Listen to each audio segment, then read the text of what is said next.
Oke, selamat pagi, assalamualaikum warahmatullahi wabarakatuh. Mumpung ini bulan Ramadan, kemudian dari kemarin saya juga nyetel YouTube-nya yang religius, maka hari ini saya akan bicara masalah sepak bola ya.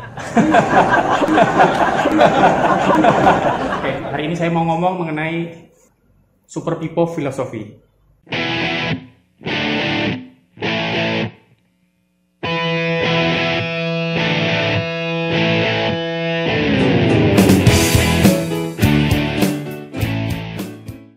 Oke, mungkin teman-teman sebagian di sini ya ada yang tahu, tapi banyak kan mungkin nggak tahu mengenai Filippo Inzaghi.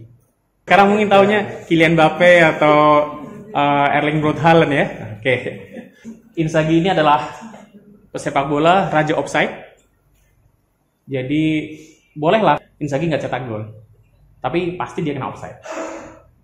Oke, Sir Alex Ferguson ngomong bahwa these legs must have been born offside. Jadi anak ini lahir-lahir mungkin udah offside nih, karena selalu kena offside setiap kali. Kemudian kalau merayakan gol itu benar-benar luar biasa. Golnya padahal gol yang dihasilkan dengan cara yang mudah saja seperti itu, dengan simple tap in. Inzaghi ini badannya kurus, ceking, ketempel sedikit aja udah jatuh seakan ditabrak traktor. Kemudian ke wasit selalu minta makan. Nah, dia seperti ini, dia kan minta pelanggaran seperti itu, tapi gayanya seperti minta makan gitu kan.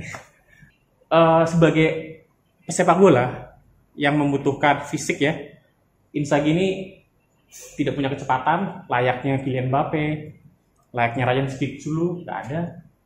Lompatannya juga nggak tinggi, jangan dibandingkan dengan Cristiano Ronaldo ya, si R7 yang vertical jumpingnya tinggi, dia nggak bisa lompat, sundulannya biasa saja.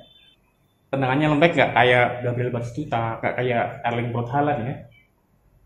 Dribblenya juga jauh lah. Kalau Messi bener-bener kita tahu dribblenya seperti itu, Inzaghi nggak bisa seperti itu. Tekniknya juga jangan dibandingkan dengan Neymar, jauh lah dari Neymar. Dia modal sebagai sepak bola minim lah, ngepas. Ngepasnya itu sampai Johan Cruyff, legenda Belanda ya, total football.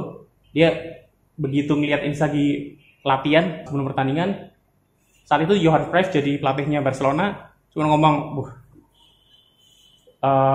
he can't play football at all. Dia sama sekali nggak bisa main bola.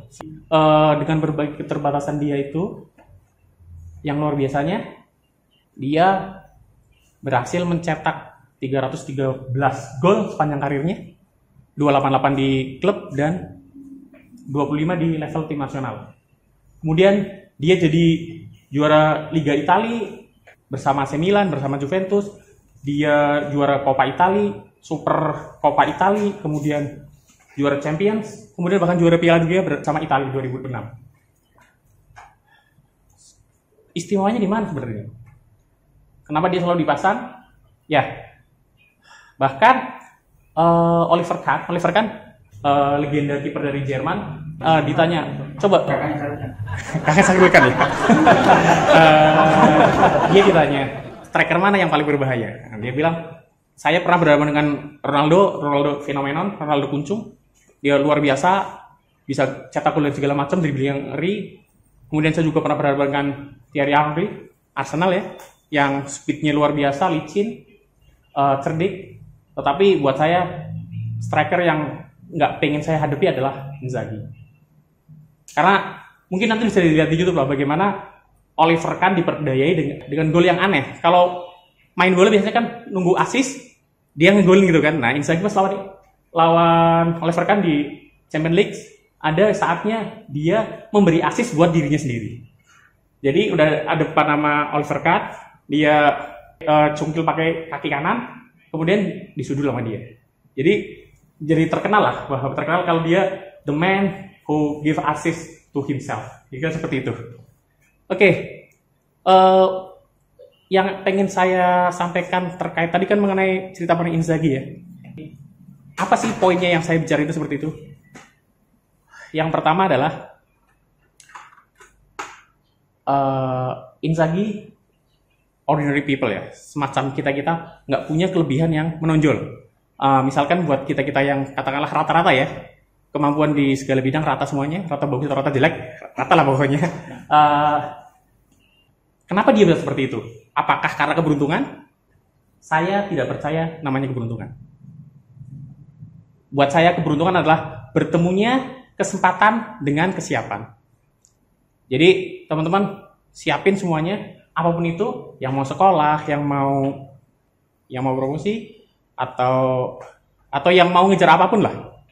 Persiapkan diri, karena buat saya nggak ada keberuntungan.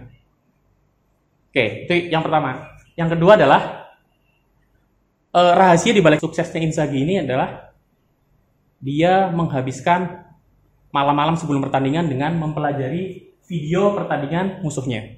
Dia mempelajari pergerakan back-backnya, pergerakan kipernya seperti apa. Jadi dia benar-benar persiapan. Penulis buku Don Quixote, Spanyol ya, menyatakan bahwa to be prepared is half to the victory. Persiapan adalah setengah dari kemenangan atau kesuksesannya. Jadi kalau mau melakukan apapun intinya satu, persiapan.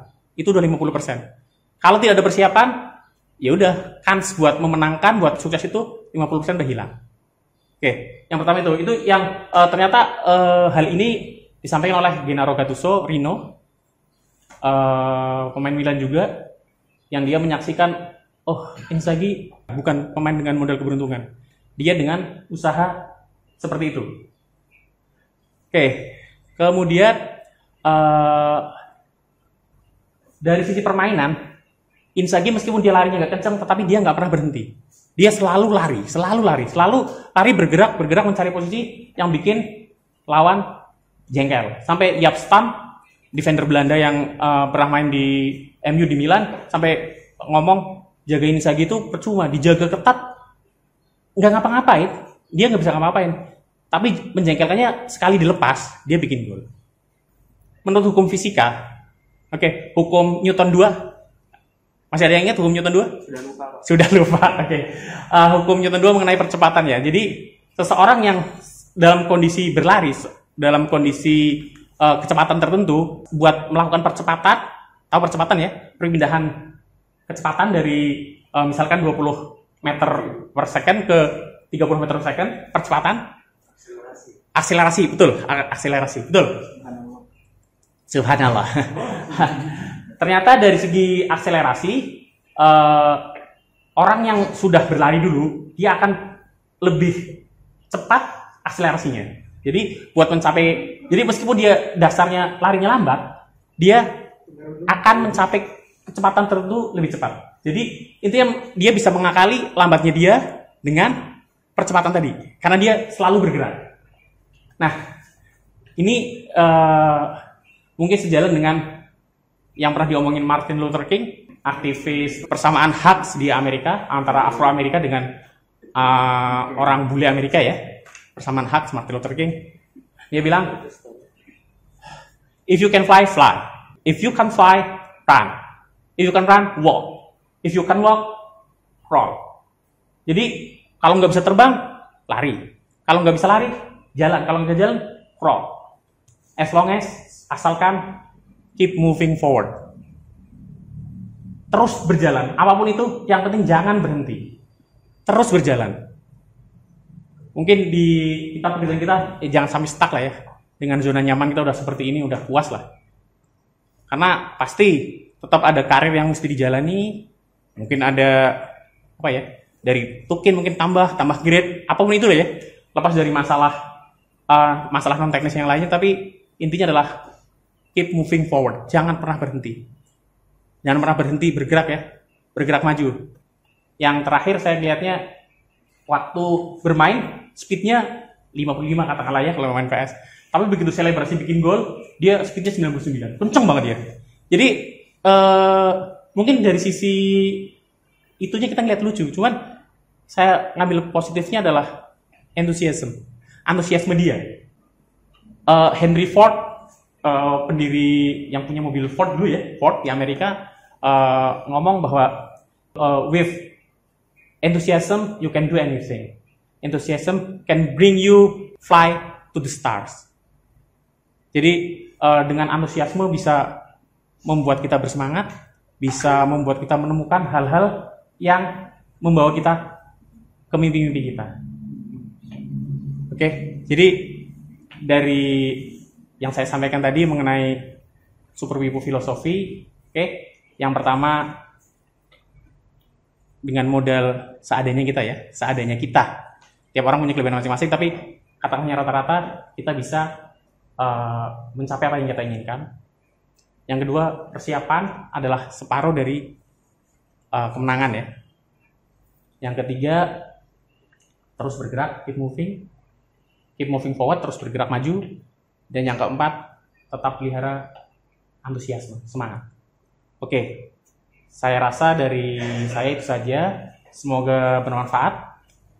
Oke, terima kasih. Selamat pagi. Assalamualaikum warahmatullahi wabarakatuh.